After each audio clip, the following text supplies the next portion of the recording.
Ok, muito bem. Nós temos conversado aí sobre essa série O Reino de Deus, que tem mexido com a minha vida. E hoje nós vamos falar de um assunto extremamente, mas extremamente delicado, que a gente precisa tomar muito cuidado para fazer isso. Então eu queria que vocês apreciassem aí o próximo slide, desarmassem o coração, para que a gente pudesse ser visitado por Deus de uma forma tão graciosa, que a palavra dele não apenas entre por um ouvido e saia pelo outro, mas que ela faça algo maravilhoso nas nossas vidas, que só Deus é capaz de fazer.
Como é que os cidadãos do Reino de Deus devem lidar com os conflitos relacionais?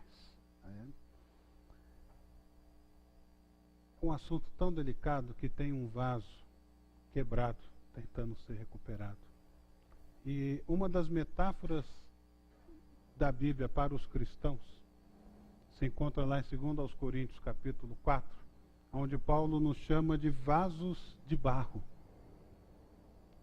A gente precisa tomar cuidado, porque o Evangelho, que é um negócio preciosíssimo, está dentro de um vasinho de barro. Vaso de barro que quebra, que racha, que trinca.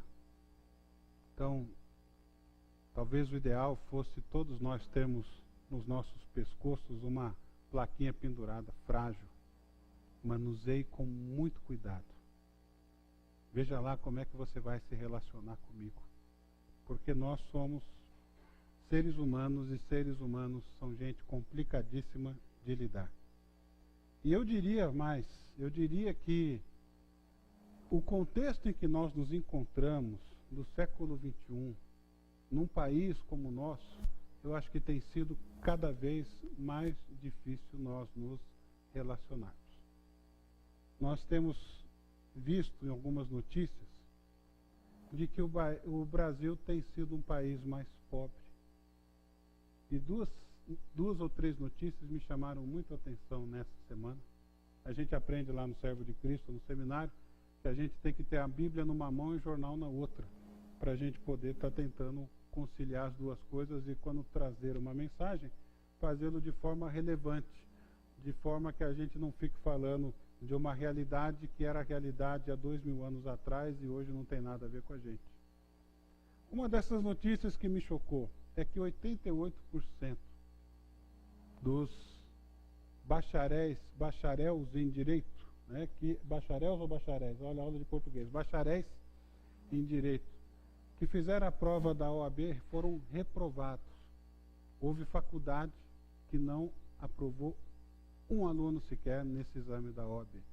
Só na região do ABC foram mais de 91% de reprovação. Isso é retrato da maneira como o nosso país lida com a educação, com a falta de seriedade que o nosso governo lida com o assunto. Eu gosto muito do PSDB, tenho saudade do PSDB, mas percebi, fazendo uma investigação para poder falar isso hoje, que no governo FHC foi tirada a obrigatoriedade de um aluno do ensino fundamental e do ensino médio, ler os clássicos da literatura brasileira e portuguesa. Então, eu tive que ler A Moreninha, Machado de Assis e outras tantas coisas. Vocês que estão aí no segundo grau não têm essa obrigatoriedade. Você lê se quiser. Então, com isso, a gente vai minando a nossa educação. Ao invés de subirmos o padrão do país, a gente vai descendo. Nós somos a 8ª, 7ª economia do mundo, mas quando a gente vai olhar para a renda per capita da nação, aí a gente despenca. É claro que nós temos mais dinheiro do que países como a Espanha, por exemplo, que está numa crise e que é do tamanho do estado de São Paulo. Então, há uma falta de seriedade para lidar com coisas seríssimas. E quando a gente fala de relacionamentos pessoais, a gente precisa ter a maior seriedade possível, porque o assunto é delicado e o assunto é muito importante que a gente aprenda sobre ele. Outra notícia que me chocou foi uma mulher de 26 anos de idade trabalhando na Avenida Paulista. Ela sofreu ela sofreu um abuso sexual dentro do metrô, 8h50 da manhã. Nós estamos falando da Avenida Paulista. Nós estamos falando de São Paulo.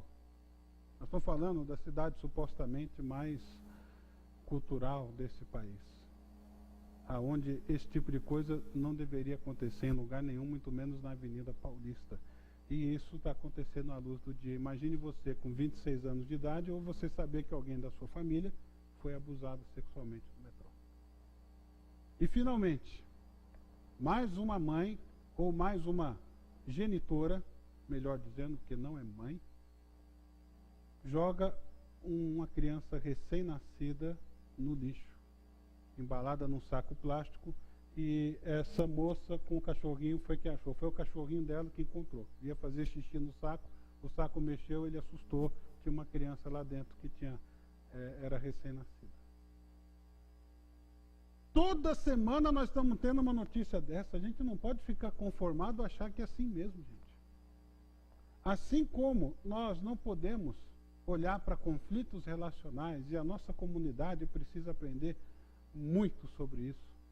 Por isso é que nós vamos gastar esse fim de semana e o próximo falando sobre o reino de Deus, especificamente sobre conflitos relacionais. Porque há questões que a gente não sabe tratar.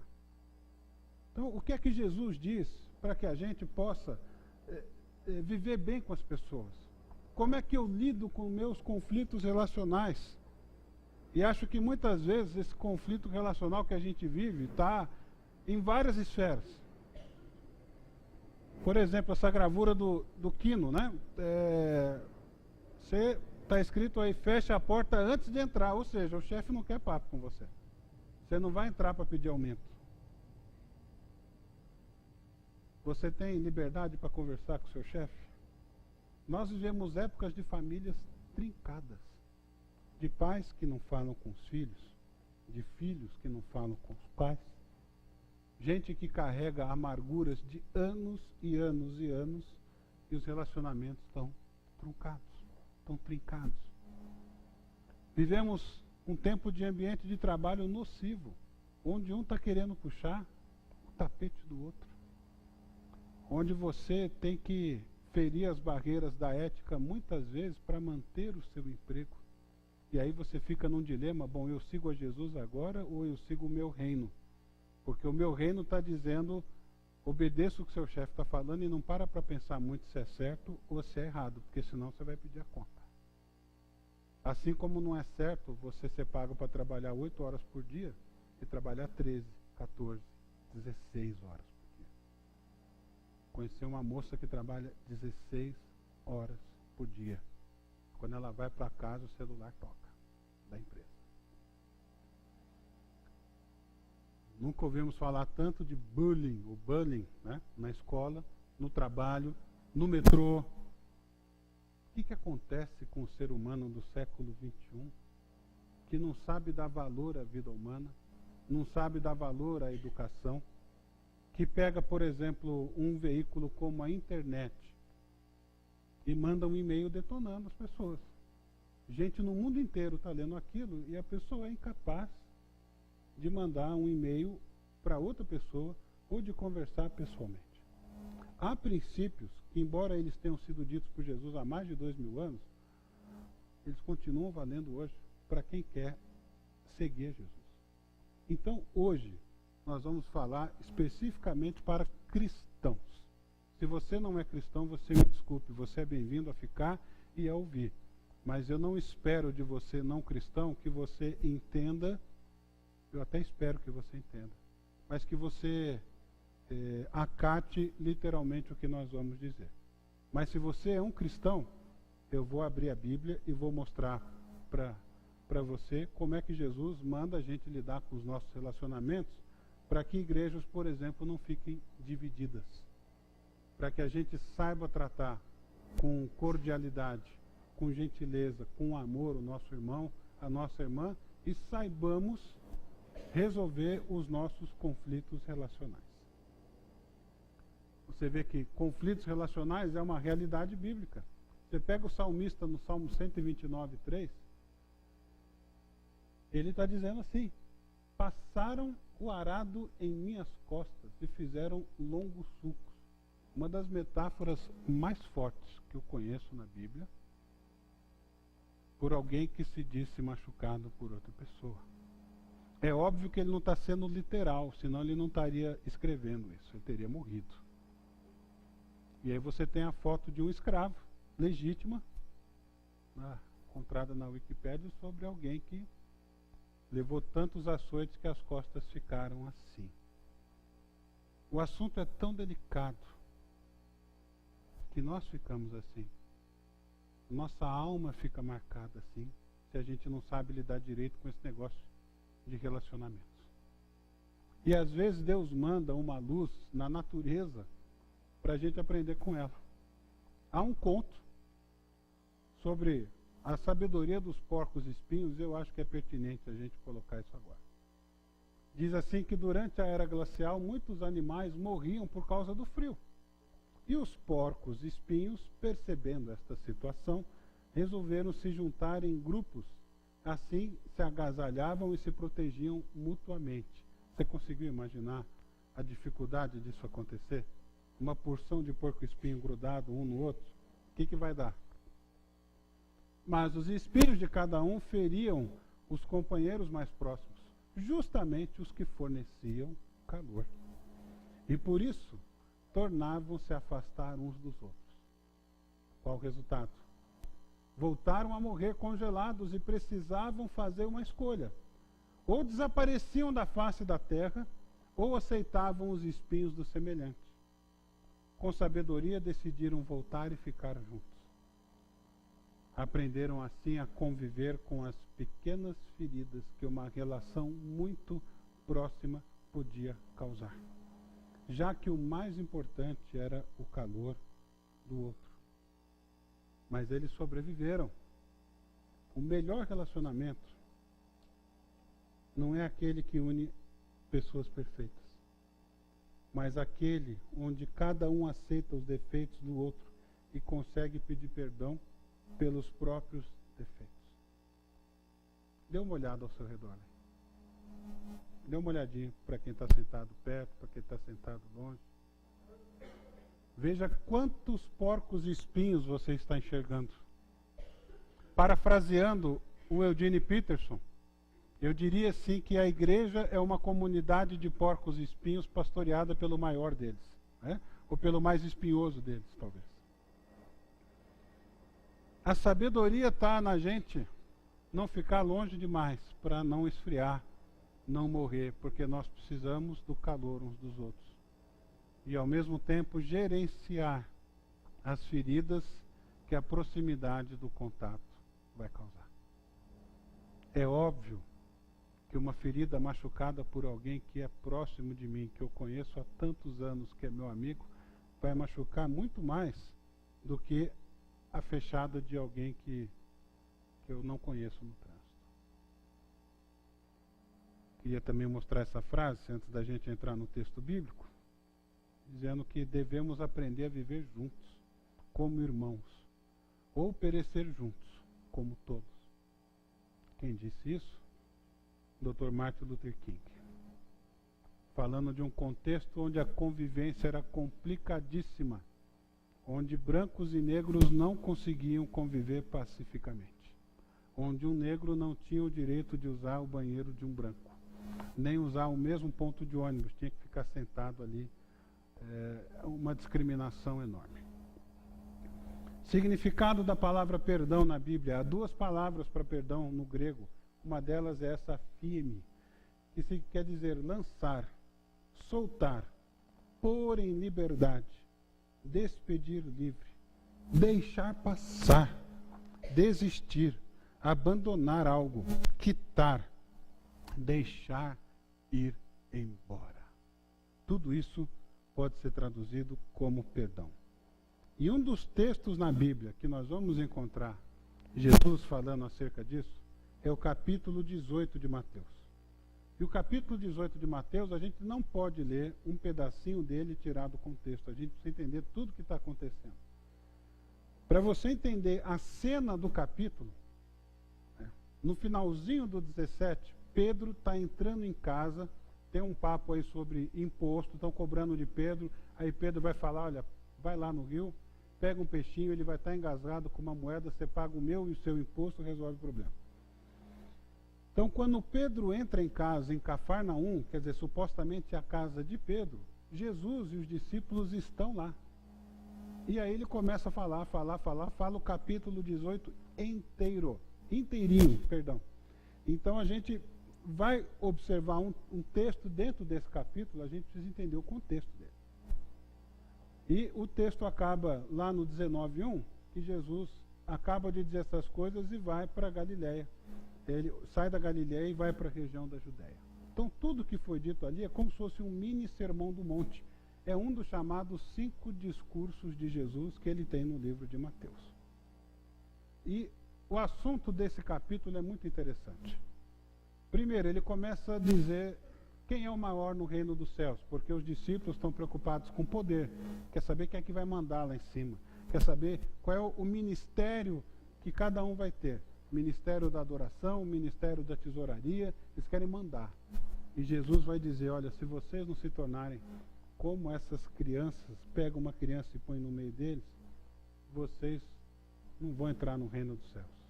Agora, quem se tornar como uma dessas vai ser grande no reino dos céus.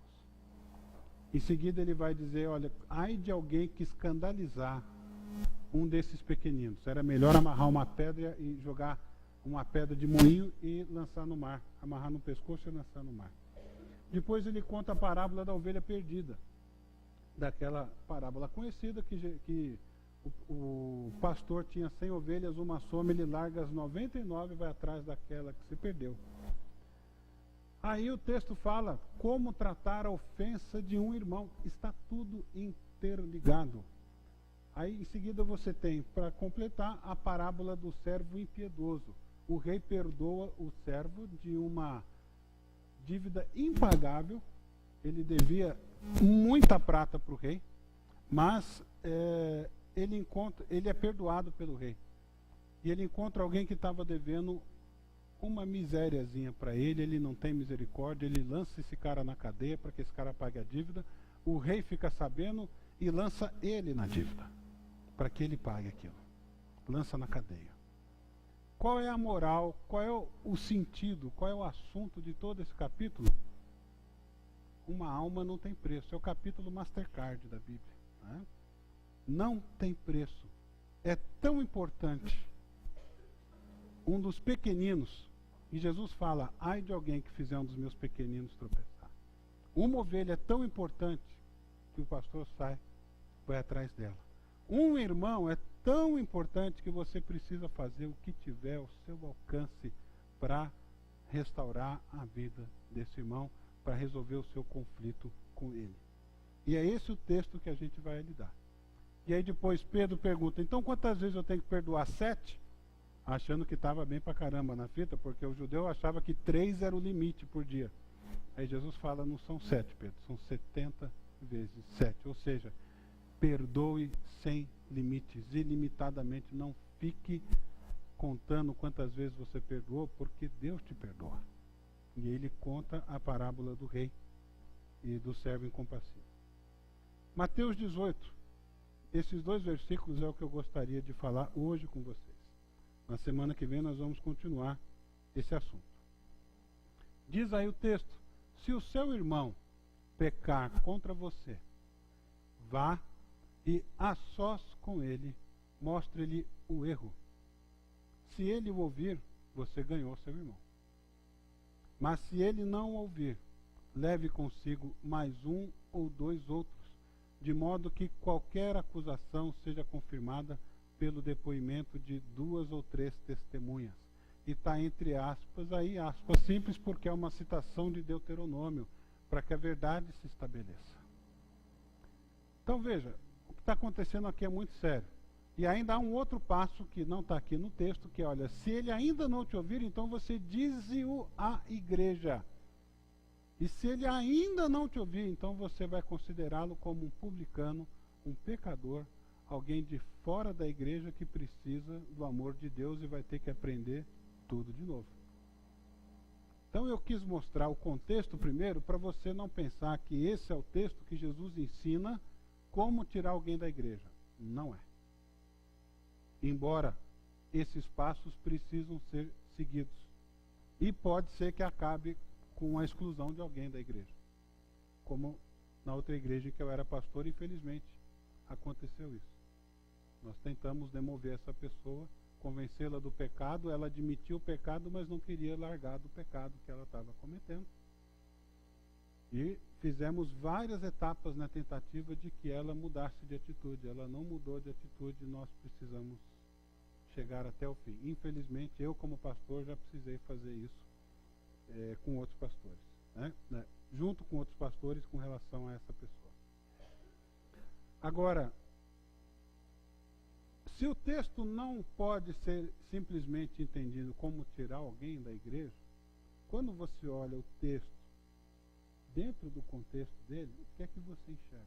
O que é que Jesus está ensinando para a gente? Ele está ensinando o seguinte: faça o possível para você restaurar o relacionamento com seu irmão. Então, o texto quase não precisa de explicação, mas a gente vai tentar elucidá-lo assim mesmo. Primeiro, se o seu irmão pecar contra você, então eu sou a parte ofendida no caso. Alguém pecou contra mim. Alguém me magoou, me machucou. Alguém me ofendeu. O que eu tenho que fazer? Eu vou falar com meu amigo, sabe que fulano fez isso. Meu amigo fala com outro amigo dele, que vai falar com outro amigo dele, que vai falar com outro amigo dele. A hora que chegar nessa pessoa aqui, que eu devia ter falado com ela diretamente, já tem mais 8 pessoas sabendo disso, e houve uma contaminação, uma fofoca absolutamente desnecessária. Primeiro passo que um cristão deve fazer quando sofreu uma ofensa: vai conversar com teu irmão. E o contexto aqui é de igreja. Diz-o à igreja. É uma das 2 vezes que a palavra aparece no Evangelho de Mateus. O que eu tenho que fazer se alguém pecar contra mim? Sair contando para todo mundo? Sair falando na internet? Colocar no Twitter? Contar na minha classe? Qual é o primeiro passo, gente? Fala com teu irmão. Se a gente resolvesse obedecer a Jesus, muitos dos nossos problemas simplesmente não existiriam. Eu estou sendo bastante enfático para que você ouça em nome de Jesus. Para que pare no nosso meio fofoca, maledicência, maldição. Nós queremos fazer parte e construir uma comunidade saudável. E para que seja uma comunidade saudável, a gente precisa tratar os nossos relacionamentos. Para de fazer fofoca em nome de Jesus, com quem quer que seja. Se teu irmão pecou contra você, vai falar com ele sozinho. Primeiro passo. Não resolveu? Jesus ensina. Leva 2 ou 3 testemunhas. Para quê? Para que qualquer acusação seja confirmada, para que a palavra se esclareça, para que a verdade apareça. Jesus disse que a verdade liberta. Parece que a gente não gosta disso. Parece que a gente quer viver sofrendo. Preste atenção no que a Bíblia diz. Agora, você já parou para pensar na possibilidade da pessoa ter pecado contra você e ela nem está sabendo disso? Para isso eu vou pedir ajuda. Qualquer semelhança é mera coincidência. Quero deixar absolutamente claro. Vou pedir ajuda do filme O Professor Aloprado. Eu queria ter usado outro filme, não achei, vai ter que ser esse. Porque é óbvio que vocês estão fazendo uma correlação comigo, porque é um professor. E eu estou aqui como professor, né? Ok. E aí, este professor, ele é um cientista que está tentando encontrar a cura para a obesidade dele. Ele trabalha no laboratório da escola, entre as aulas que ele dá, e ele tem uma porção de hamsters dentro das gaiolas. Só que quando ele chega para dar aula no dia seguinte, a faculdade, a universidade está em polvorosa, porque todos os hamsters estão soltos. Então tem mulher gritando para tudo quanto é lado. E é esse o começo da cena que a gente vai assistir agora. Goodness.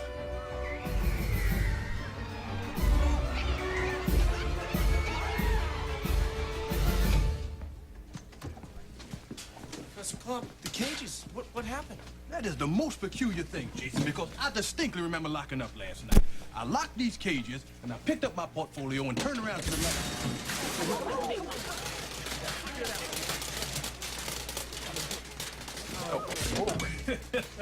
Yeah, I must have grazed the switch. Precisa conferir no replay? Não, né? Ele não fazia ideia do que tinha acontecido. Ele causou um estrago do tamanho de um bonde, que o diretor depois vai chamá-lo, vai ter uma conversa séria com ele, mas ele nem se deu conta de que com o quadrilzinho dele um pouco avantajado, ele deu uma esbarrada na alavanca e fez um estrago.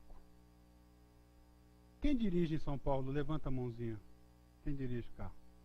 Pode abaixar. Quantas vezes alguém já passou do seu lado gritando: barbeiro, dá seta, você me fechou, né? Dificilmente é um versículo bíblico, normalmente é algo mais direto, ofensivo, assim. Você mudou de faixa e esqueceu-se de avisar que ia fazer isso. Às vezes acontece comigo, acontece com a gente. Às vezes a gente machucou alguém